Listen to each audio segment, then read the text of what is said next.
Hey guys, my name is Kevin, and today I will give a small reflection on today's Gospel, Luke chapter 13, verses 31 through 35. At that time, some Pharisees came to him and said, "Go away, leave this area, because Herod wants to kill you." He replied, "Go and tell that fox, behold, I cast out demons and I perform healings today and tomorrow, and on the third day I accomplish my purpose. Yet I must continue on my way today, tomorrow, and the following day, for it is impossible that a prophet should die outside of Jerusalem. Jerusalem, Jerusalem, you who kill the prophets and stone those sent to you. How many times I yearned to gather your children together as a hen gathers her brood under her wings, but you were unwilling. Behold, your house will be abandoned.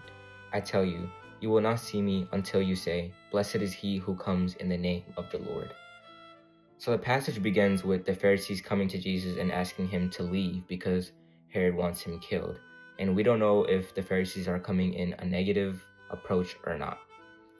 Later, he says, "On the third day I shall accomplish my purpose." So we hear the phrase third day and we immediately think about the resurrection. Regardless of the Pharisees and Herod, we know that Jesus talks about death as a part of his mission, a part of his plan. The city of Jerusalem is the center of everything. This is where Jesus experienced his highs and his lows. It's where he got praised by the people, but it's also where he was abandoned by his people. But Jesus, he loved Jerusalem. He desired to gather Jerusalem, to love them, to protect them, to take them under his wing, just the way a mother would protect her hen. But Jerusalem rejected him, like it said in the passage, "But you were unwilling." But it's in this rejection that we glorify the Lord. It's how we know the difference between God and man. It's a little ironic, but he first talks about Jerusalem as the city that kills the prophets and stones those who are sent to it. But then he follows it up by being compassionate and wanting to take care of the city. And then he continues saying that the house will be abandoned, which he's talking about the destruction of the temple, the house of God. And then he ends with talking about how for a moment that the people will recognize him, the triumphant entry on Palm Sunday. So now, during this Lent, we are trying to experience the cross of Jesus.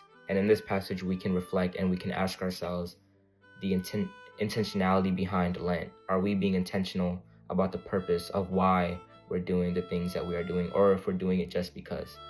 So we can ask ourselves, are we rejecting the Lord like Jerusalem was rejecting him by confining ourselves with these worldly desires that are keeping us and pulling us away from the Lord?